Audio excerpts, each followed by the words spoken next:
Hi, everybody, and good evening, and welcome to 13 Now. I'm News 13's Amy Hoyt. We are coming to you live from our News 13 newsroom on Harrison Avenue, and we welcome you. We are your local election headquarters, and with the primary election just 3 weeks away, we want to introduce you to some of the candidates and some of the names that you will see on your ballot coming up. Tonight, we're going to introduce you to the District 6 candidates, both Republicans, but there is no Democratic challenger in November, so this is what they call a universal race, meaning every registered voter can cast a ballot. It is an open primary. Jay Trumbull has termed out. He is running for a different seat, and we'll talk more about that later. But the two men who want your vote, who want to be your District 6 representative, are Clowdus and Griffitts. And we'd like to welcome them, of course, to our newsroom tonight. Thank you, gentlemen, both of you, for joining us this evening. Thank you. Thank you for having us. The rules are going to be, as you already know, you'll have 2 minutes to answer each question. If I come back with a follow-up, you'll have about a minute. We do have a timer, and she'll call out the time to kind of let you know where you're standing so we can move through more questions throughout the next half hour. We will begin with an opening statement. We are starting alphabetical. It was the fairest way we could come up with. So Clowdus, Griffitts. Brian, you go first. You have 1 minute to tell us about yourself. Good evening. Thank you, Amy, for having me. My name is Brian Clowdus, and I am excited because I am going to be your next Florida State Representative here in Bay County. I have never run for office before. My family has never run for office, and I am not looking to become your big fancy leader. I am looking to work my butt off and become your public servant. For far too long, Bay County has been ruled by the political elite. People born into politics, buying their way into politics, and creating self-serving policy for themselves, their families, their friends, and their businesses. My number one priority is to get equal representation to all of Bay County. It doesn't matter where you live or how long you have lived in Bay County. I am here to tell you, you are important, your voice matters, and I will unapologetically represent all of Bay County when I win this election. All right, Brian, thank you so much. Griffitts? Thank you, Amy. Thank you for having me. Thank you to News 13. I'm Griffitts. I'm born and raised here in Bay County. I'm a third-generation Bay County resident. Went to the local schools here, graduated from Florida State in 1993, decided to come back and work in my family's hotel business. My dad had bought a small 13-room hotel in 1974, and we moved into the back office and lived there, worked our tails off to increase that business. We increased that hotel to 100 units. We bought another hotel and eventually ended up selling our hotels in 2018. I was fortunate enough to be appointed to the County Commission by Governor Scott in 2016. I've served the last 6 years with honor, and it's been one of my entire lives to serve Bay County. I appreciate the opportunity to do it. I look forward to do it. We've been through a lot in the last 3.5 years as a community, and I think we've come through in shining colors, and I look forward to continue to work for you in the future. Thank you. All right, Griff, thank you. Let's begin, and Brian, we'll start with you, alphabetical. One of the biggest issues facing the nation and the state is abortion with the overturning of Roe v. Wade. The Supreme Court put that controversial procedure in the hands of the states. Florida's new HB 5, the heartbeat rule, passed the legislative session this year. Under the new law in Florida, a woman cannot have an abortion past 15 weeks of gestation. The question is, do you agree with that new law, and would you be in favor of a total abortion ban down the road? Brian? Thank you, Amy. I am a pro-life candidate. I think that we need to give voice to those who do not have a voice. I think the heartbeat bill is a great compromise. I support this bill. I also support states being in control of more of these items. You know, if you don't like how your current state operates or legislates, you have the opportunity to move to a different state. I am also not unaware that with the illegalization of abortion in certain states, what do we do with these children? If mothers do not want their children, what do we do with these children? I'm fully aware of that. I think we need to embrace adoption. I think we need to make adoption easier. I think we need to make it more widespread. And we need to invest in Florida being the state that, celebrates adoption and gives new parents who perhaps cannot have children themselves the opportunity to easily adopt, because we need to ensure that these children are cared for, they are loved, and they have a place where they will be welcomed. And I think so much of the focus needs to be placed on adoption and focusing on getting these kids in homes where they are loved, respected, and where they will flourish. All right, Brian, thanks. All right, Griff, do you agree with the new abortion law in Florida, and would you be in favor of a total abortion ban down the road? I'm a 100% pro-life candidate. The sanctity of life is very precious to me. My oldest daughter was born at 28 weeks. She weighed 2 pounds, 14 ounces. We prayed over her bed every single day. 9 weeks in the NICU in Pensacola. I lived at the Ronald McDonald House.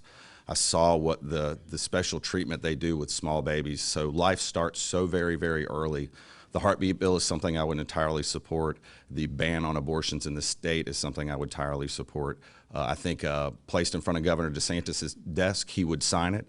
I think Florida is becoming a much more conservative state, and it's going to show with that. States' rights has become paramount. It's obvious with the decision of the Supreme Court, so that the states now have the decisions in their hands. So I'm looking forward to the legislature tackling this in the future, and I think it's something that they will tackle very soon.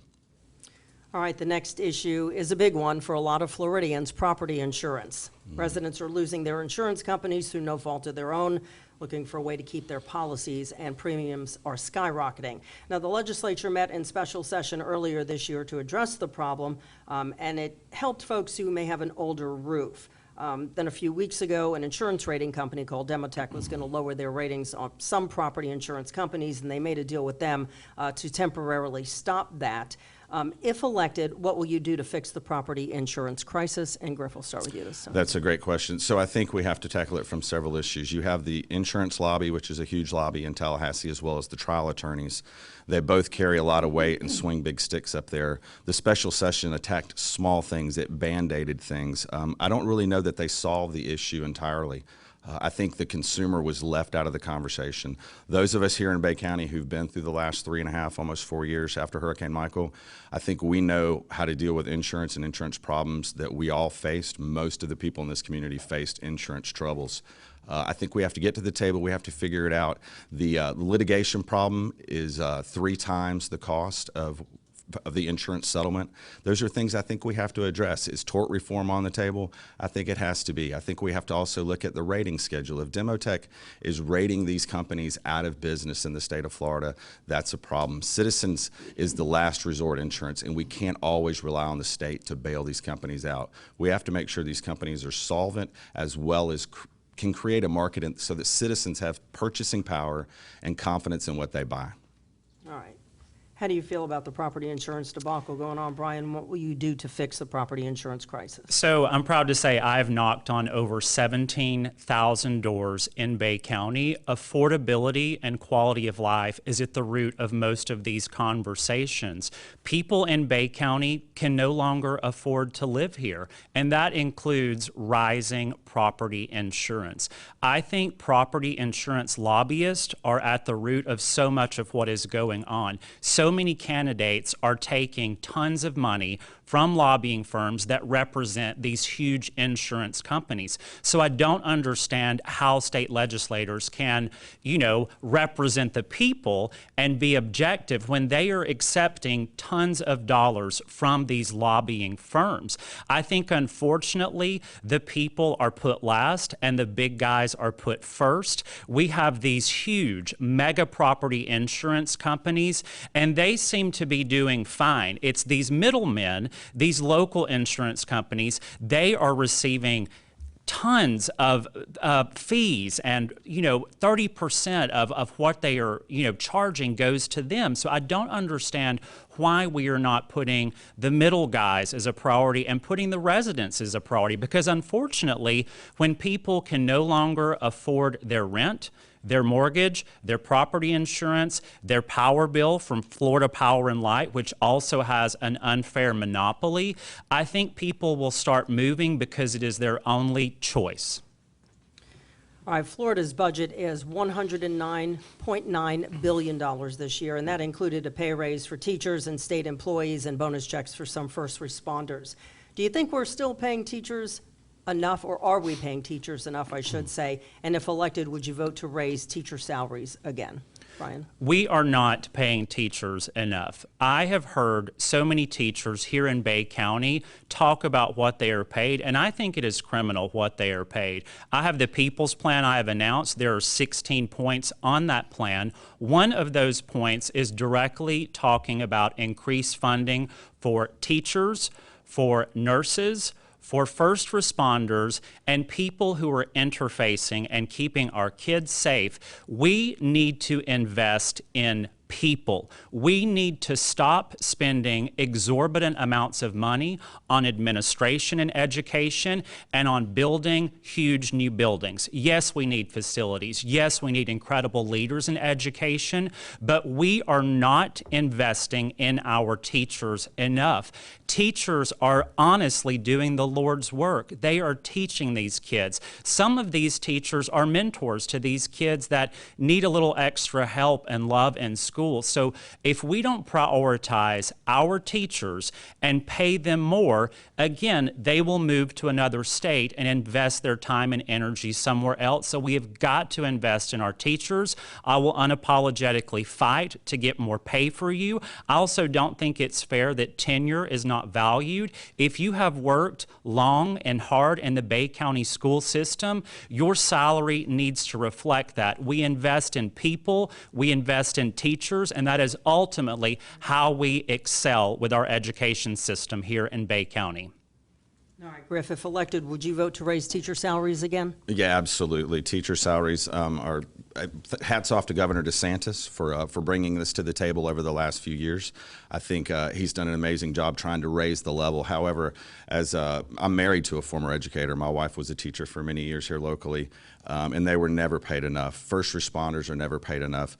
We try here locally within the county to make sure that our first responders are taken care of to the highest level we can, to give them every resource they have available to them so that they can treat the public with specialty gloves. I mean, it's so important when you call 911 and a first responder shows up, you want to be treated with such quality care.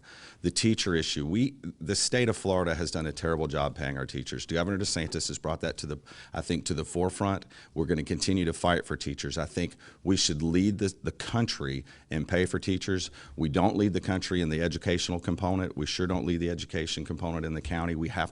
These are things we have to correct, and the only way we can do that is more funding through the school system so that teachers can be held accountable and principals can be held accountable so that school grades can come up and our educational component here locally can increase. It's something we have to strive for. The children are our future, and we have to make sure that they're trained, the teachers are trained correctly, and the kids are taught correctly.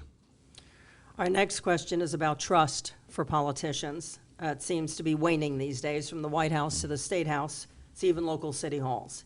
If elected, what will you do to make sure you're accessible to voters? And specifically, we throw the word transparent around. How will you be transparent to residents and voters? Griff?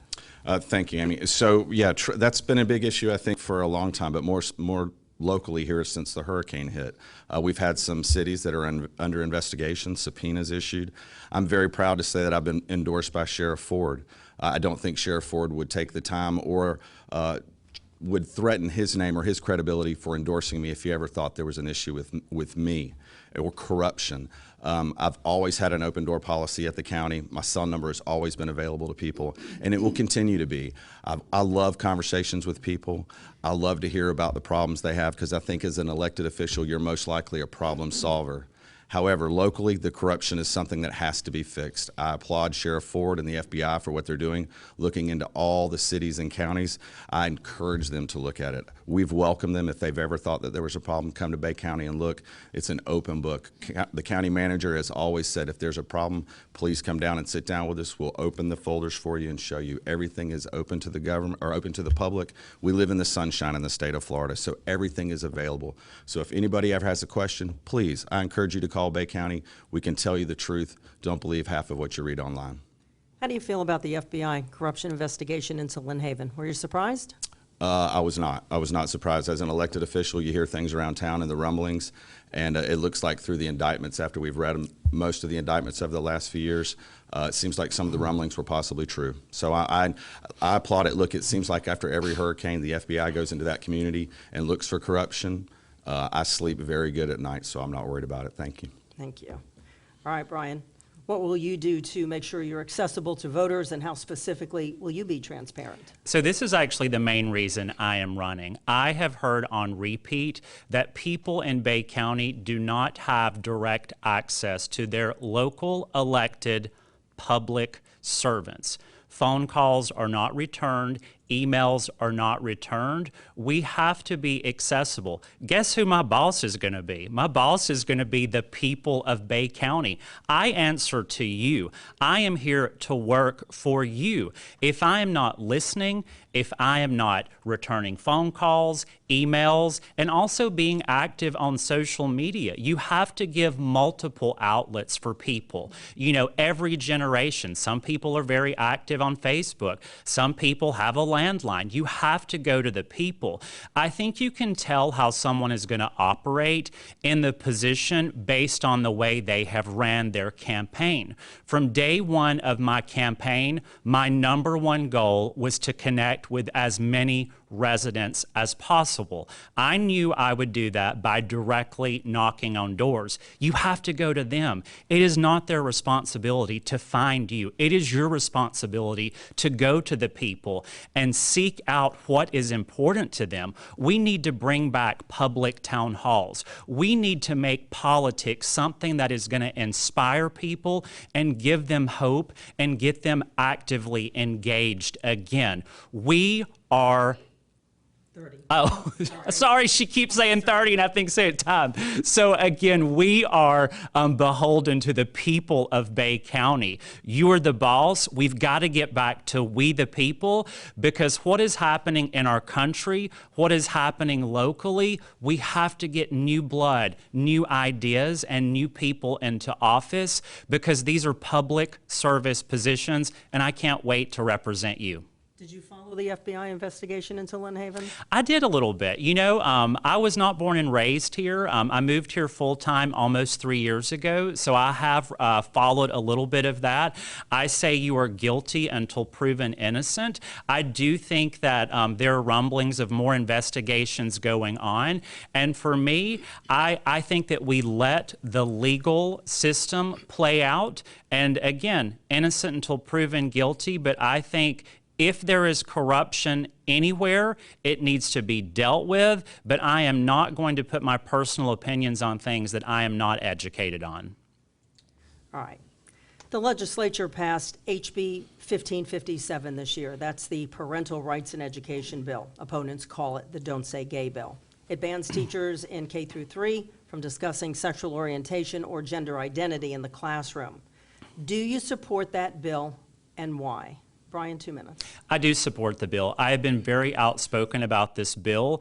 I work in the entertainment industry. As you can imagine, a lot of people in the industry were coming out against this bill. It was a media flurry. And for me, I said, well, let's read the bill. I can't imagine our incredible governor would create a bill that says you couldn't say the word gay in school. So I printed the bill, I read it, and the first thing I said was, well, the word gay is not even in the bill. Nowhere in this bill does it say that you can't talk about that. It doesn't talk about, you know, not saying that you have 2 moms or 2 dads. The root of this bill is saying that teachers cannot instruct. Instruct is the operative word. Children K through 3. K through 3, we are talking about babies here, cannot be instructed on sexual orientation or gender identity. When I was that age, I didn't even know my teacher's first name, let alone who they were with, for goodness sakes. So I've been very outspoken about these bills. These are very sensitive subjects that parents should be leading these discussions with. These should not be in school. I would like to expand this bill and have these, you know, ideas taken out that are being led by teachers. It also puts the teachers in jeopardy. Again, these are personal conversations that should be led at home by the parents. These should not be in school. We need to get back to education being where reading, writing, and arithmetic are taught, and no politics and no sort of ideology should be slid into these kids' minds. It is wrong. I 100% support the bill, and I look forward to doing more. All right, Griff, the legislature passed HB 1557. Did you agree with it? Would you have voted for it? Yes, absolutely supported it. As the father of daughters that were educated in the public school system, I surely didn't want teachers talking to them about lifestyle choices or things like that. At K through 3, you don't need to be talking about heterosexual, homosexual, any type of sex whatsoever. It's just not appropriate. These are children. We have to make sure that they're taught appropriately. Once again, it goes back to teacher pay. We have to make sure we have the right people in the classrooms paying attention to this. I applaud Governor DeSantis. I would stand with him in supporting this bill and expanding it. It looks like it's got the attention of around the country. Once again, misinformation on the internet, a lot of people reading things that just simply aren't true about the bill. Once you sit down and read the bill, you can completely understand that what Governor DeSantis was doing was putting the rights back into the parents' hand, which was absolutely the right thing to do. So I would support it and look to expand it. All right, you both say you like Governor Ron DeSantis. You believe he's done a good job for the state. Is there anything you disagree with? And if you did, would you speak up or would you just toe the party line? Griff, you go first. No, I'm a very independent man. I think everyone will tell you over my 6 years as a commissioner, no is still an answer. My father taught me that a long time ago. I'm not afraid to say no. I'm also not afraid to say I can't do that. It's not in the best interest of my district.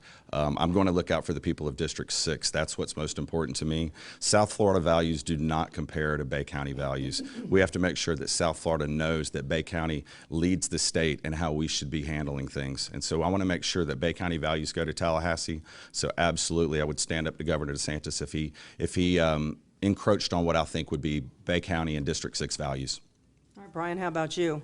Yeah, I mean, I think DeSantis is a rock star. He says it like it is. He pursues truth. I do think he's polarizing to a few because he does pursue truth. That makes people very uncomfortable. There is nothing that he has done to date that I've disagreed with, but if he did something that went against the people of Bay County, I would have zero problem having a conversation with him and advocating for the people of Bay County. Again, you are my boss. You know, I am answering to you, and my ultimate job is amplifying your voice at a state level. But I think we have a great governor. I think that is why so many people are flocking to Florida, because people are dying for freedom. People want as little government involvement in their lives as possible. They want to be able to live their life in peace. And our governor, the way he dealt with COVID, gave people freedom. He embraced small business owners. You know, big businesses around the country,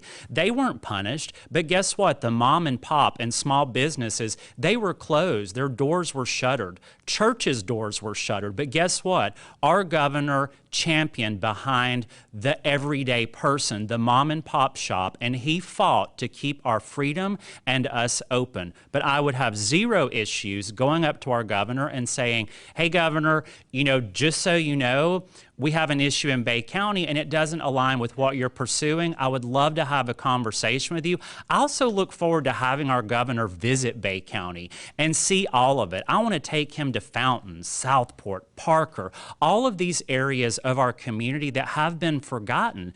Bay County is beautiful, but there are areas of Bay County that desperately need help and support, and our governor needs to see these areas. I'm going to ask you a question that I see on our Facebook page that someone has brought up an issue that I didn't have a question for, but I'm going to ask you, and I'll start with you, Brian. It's about constitutional carry. Yes. How do you feel about that? I'm 100% behind constitutional carry. From the beginning of my campaign, I put our Second Amendment rights as a priority. I am a fact person. Guess what happens to states when they adopt constitutional carry? Statistically, the crime rate goes down. This is our God-given right to carry guns. I'm also not in favor of red flagging laws. Unfortunately, red flagging laws affect the innocent. In no way, shape, or form should you be guilty until proven innocent. You need to be innocent until proven guilty. So I would love to see red flagging laws reformed. None of us want to see mass shootings happen, especially in our school system. It is heartbreaking. It makes me sick to my stomach. But we have got to get to the root of the issue, and that is getting our schools safe, getting our schools secured, and tackling mental health. I have a real problem with these politicians that want to see school safety not be a priority, but they have no problem surrounding themselves with armed security. The amount of money we invest in keeping our politicians safe is disgusting. We need to invest money in keeping our children safe and tackling mental health and getting school counselors back in our education system and making them a priority. All right, Griff, how do you feel about that? Yes, I'm a lifetime member of the NRA. I think the four words in the Constitution, thou shalt not infringe, are very critical to the Second Amendment. Constitutional carry is something that's been on the right on the edge of being passed in the state of Florida for the last few years. Governor DeSantis has made it very clear that he would sign it if put on his desk. I think the legislature will tackle it in the next session. I would support it. I think it's something that we have to educate the public on in the state of Florida. We have so many visitors here, so we need to make sure that we have reciprocal agreements with states around the country so that people, when they do visit, if they do tend to bring a firearm, they need to know the rules. Some rules are different than other states, so we have to make sure there's an educational component involved. But I would support constitutional carry in the state of Florida, yes. All right. It is 7:25, and we did say that we'd go 30 minutes, but I have a few more questions. So with your approval, both of you can go a little bit longer? Sure. I guess. Spencer? Of course. Oh, of course. Right. Be happy to. All right, just a few more. You both tout being conservative Republicans, but this race has no Democratic challenger in November, meaning all registered voters of any party can vote for you in this primary. It's open. What do you offer non-Republicans that would make them vote for you? Griff? Well, I would tell you that I'm a local resident who has a lifetime of history here. I'm very proud to have been raised here and raised my kids and built businesses and sold businesses here.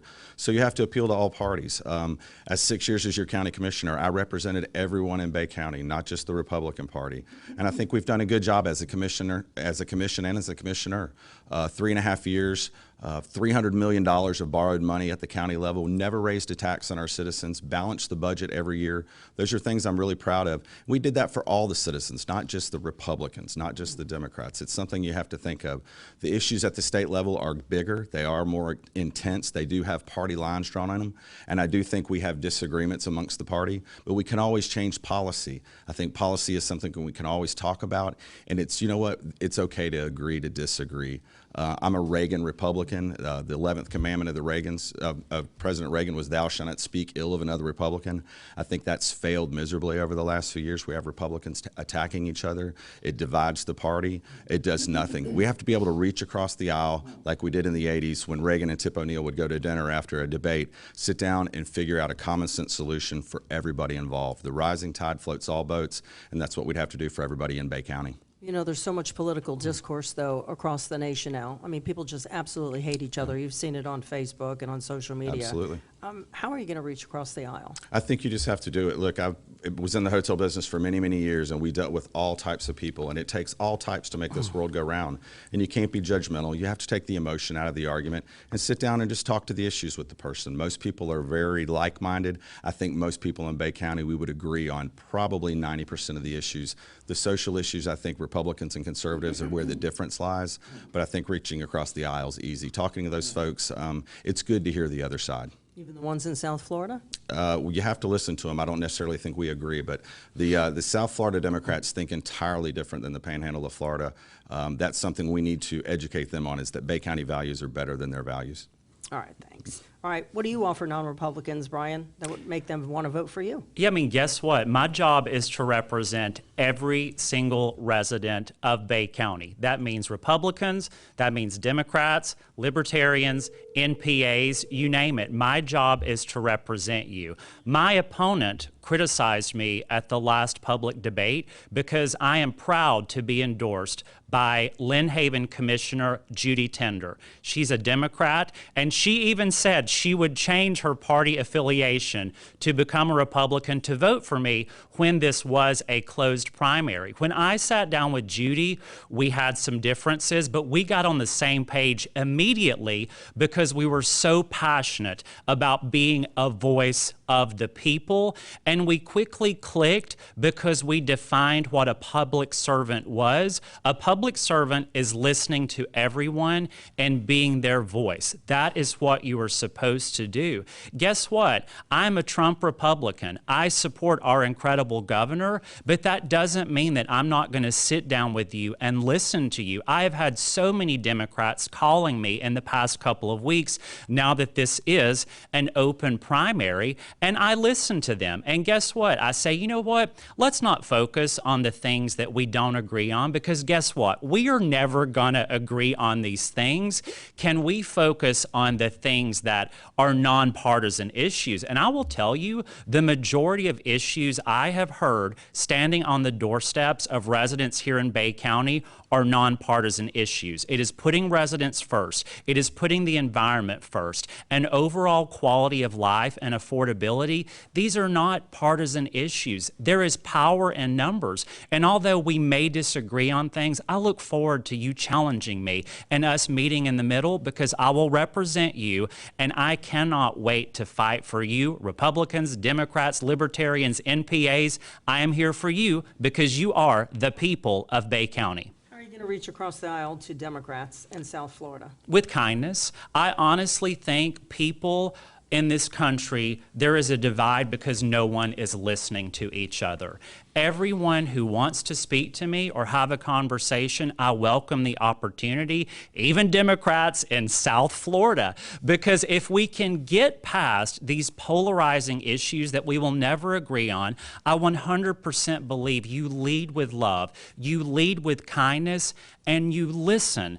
People need to be heard. Once you listen to someone, and I mean really listen to them, look in their eyes, make them feel valued, and listen to what is important to them, I guarantee you, you will learn something. And then they will be more open to listening to you. And that's when an incredible change can happen. When you have people, numbers, nonpartisan issues happening at a state level, we have to lead with love, we have to lead with kindness, and we must listen to each other, even the people that we really disagree with. We're all human at the end of the day, and we've got to get back to those human emotions.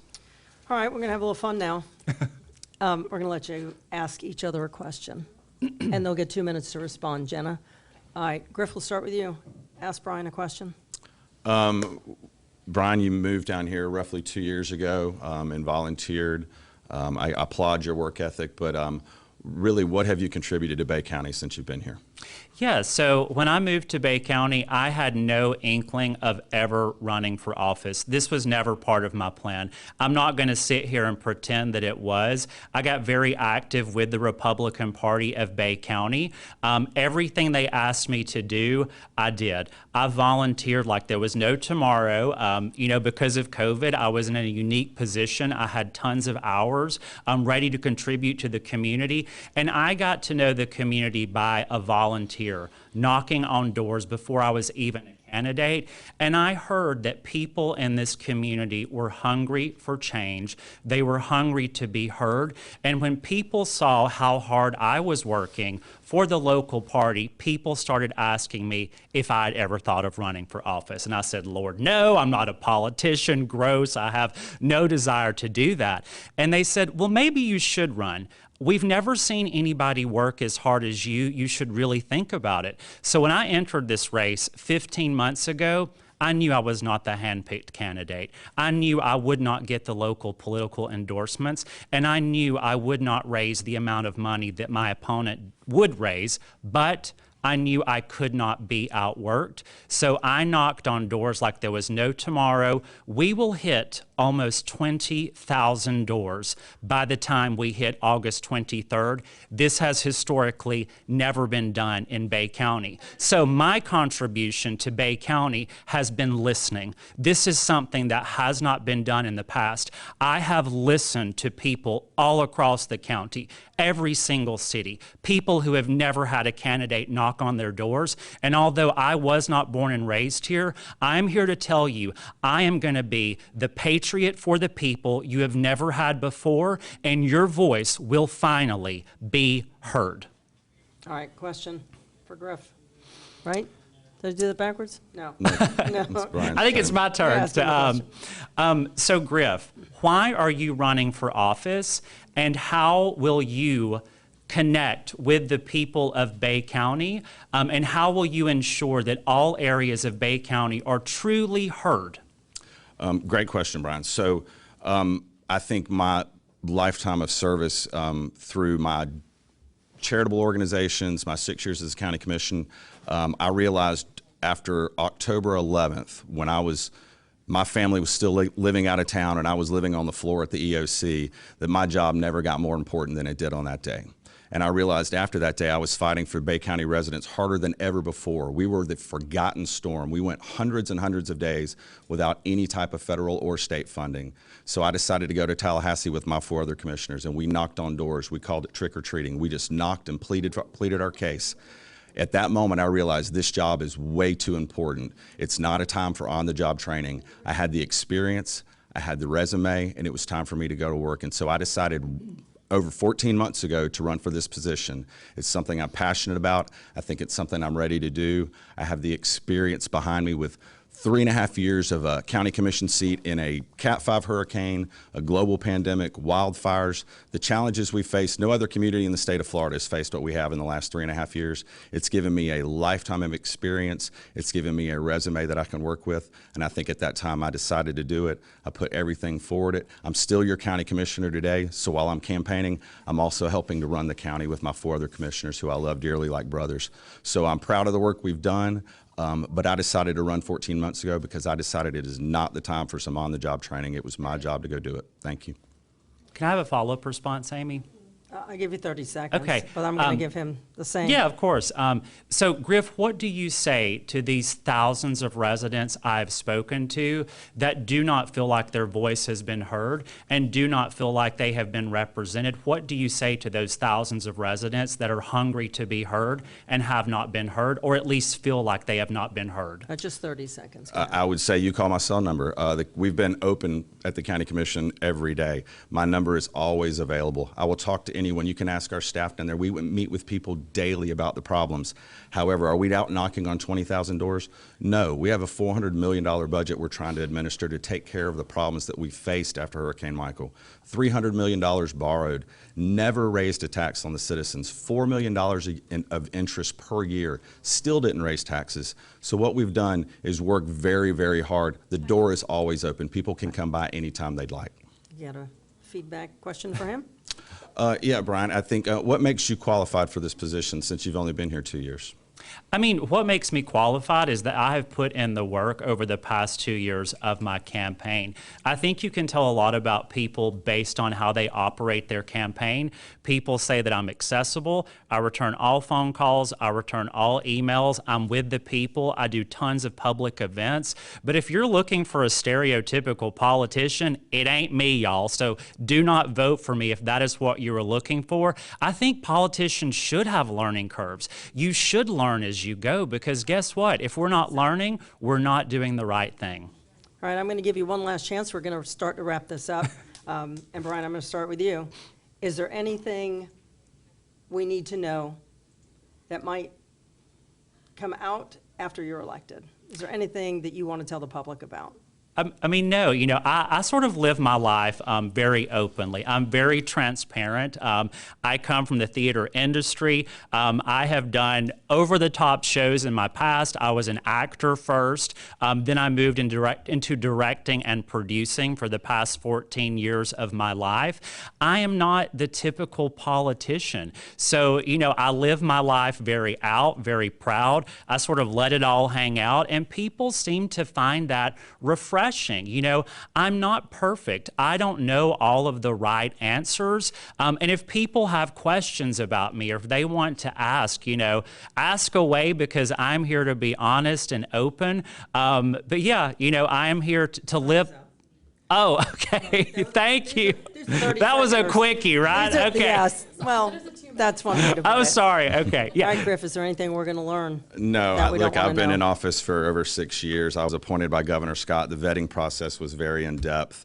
I have nothing to hide. I'm an open book. I encourage people to reach out to us and talk to us. Sometimes we don't know about the problems as an elected official, so we encourage people to call us. Sometimes we can solve them. Government can't be all things to all people, but I will tell you is we'll listen, we'll do our very best. I have nothing to hide. I'm, like I said, 6 years in office. Plenty of bad stuff been said about me, plenty of bad stuff being said about me. That's part of the job. I think in the small print at the bottom it says you have to put up with some of that. So. All right, we're getting close to the end now, so what I'd like to do is give you each a minute to just tell the voters why they should choose you. Brian, you go first. You have a historic opportunity, Bay County, to go for the underdog, put the outsider in who will unapologetically fight for you. I know it is not easy. It is hard to sometimes stand up and unapologetically do the right thing. You have an opportunity to put a fighter in Tallahassee, someone who is going to fight for you, someone who is not going to be beholden to big corporations and lobbyists. Guess how much money I have from big corporations and lobbyists? $0. So I don't have to answer to anyone except the people of Bay County. I appreciate you supporting me. I appreciate you getting involved in this movement, because guess what, Bay County? It is time the people were in charge, and when I am elected, you will be in charge. I will answer to you. All right, Griff. Thank you, Amy. Thank you for having me. Thank you to Bay County. It's been my greatest honor to serve as your county commissioner the last 6 years. I'm very proud of the work we've done. As a lifelong resident who's raised my family here, grown business here, and hopefully one day we'll be able to retire here. I want to make sure Bay County is better than it's ever been before. I think the work we're doing now is so vitally important. We're still in much of a recovery mode from Hurricane Michael. It's not time for disruptions. It's time to send somebody to Tallahassee that can get the job done. I would humbly ask for your vote on August 23rd. Thank you. All right, gentlemen. You've done great. Good job. Thank you. Thank you for having us, Amy. All right, Brian Clowdus and Griff Griffitts, we appreciate you coming out tonight and answering our questions, and for going a little longer. I know I promised you 30 minutes, and we went almost 45. Just a reminder that this is an open primary. Even though these two men are Republicans, anyone, any registered voter, of course, can vote. Some folks have already ordered their absentee ballots and are voting. August 10th in Bay County starts early voting, and you'll have to go to your early voting site for that, 10 to 6. And then if you wait until actual election day, August 23rd, that's 7 to 7 at your precinct. And if you have any questions, go to bayvotes.org, and we'll let Mark Anderson handle all those questions. We do thank you very much for joining us. Now, on Thursday night, you'll get to meet two more candidates that are running for the District 2 Florida Senate seat. That George Gaynor, he's retiring, and so that seat is open, and that will be Jay Trumbull and Regina Piazza. So again, 7 p.m., mypanhandle.com. We thank you so much for tuning in. Have a good night.